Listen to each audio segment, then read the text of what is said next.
And welcome to beautiful Guarulhos, Brazil, for what promises to be an epic night of mixed martial arts inside the steel cage. After a beautiful lightning knockout at SFT 18, a performance that earned him the best knockout of the night, Marcos Ty was hoping to do it all over again against Andre Muscoch. And the striking's been really even. Just these takedowns here have been the story so far in this fight. This night, however, he'll have to settle for the decision.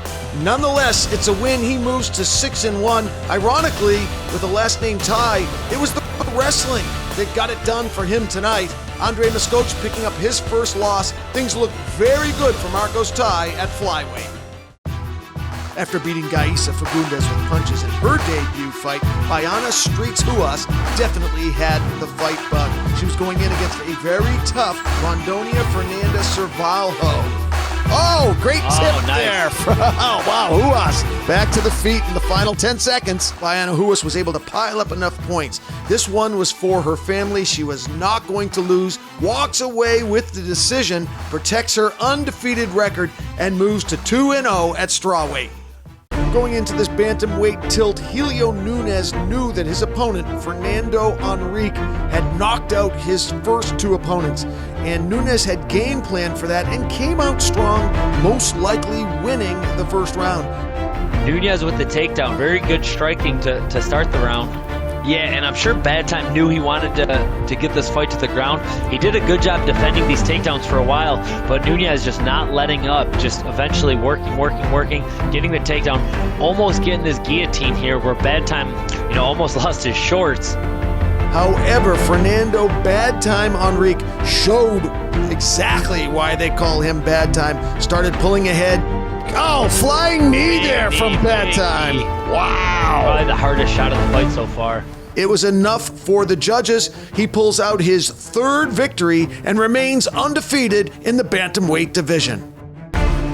Coming off a win over Rafael Santos at SFT 19 via a nasty rear naked choke, Rafael Sonic Dubronx found himself in the mix for a shot at the 185-pound title. However, his opponent, Baiano Hocha, was coming in ranked number 4 at 185 in SFT. So it was a number 1 ranking versus a number 4 ranking at 185 with David Hudson in the audience, taking a very close look at this fight.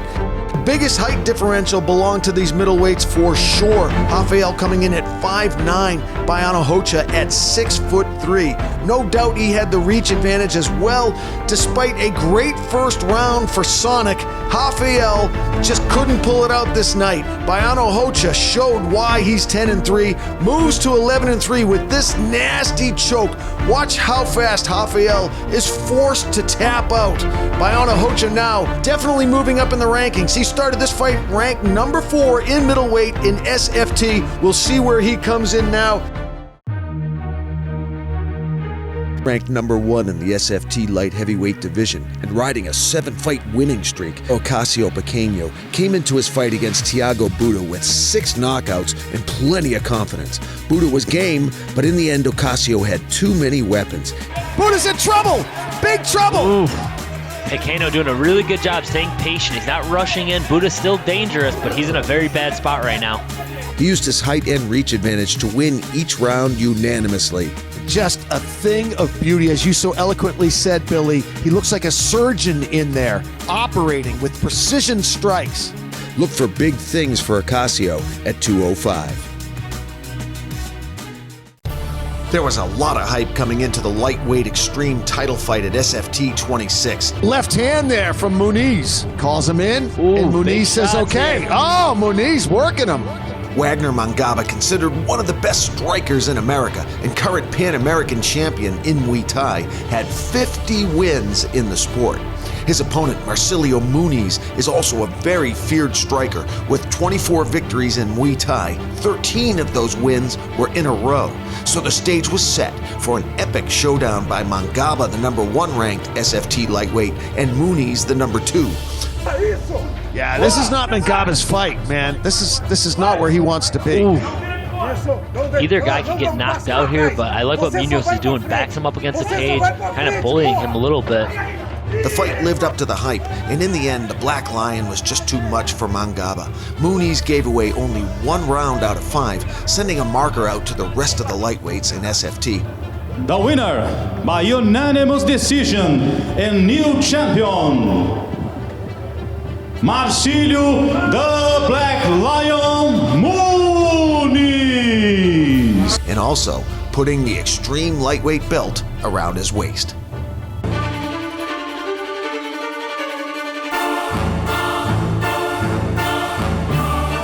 Dominant ground and pound in round 2, and a stiff right jab followed up by a hammer fist was all Cleber Sousa needed to finish off #1 ranked Eduardo Ramon.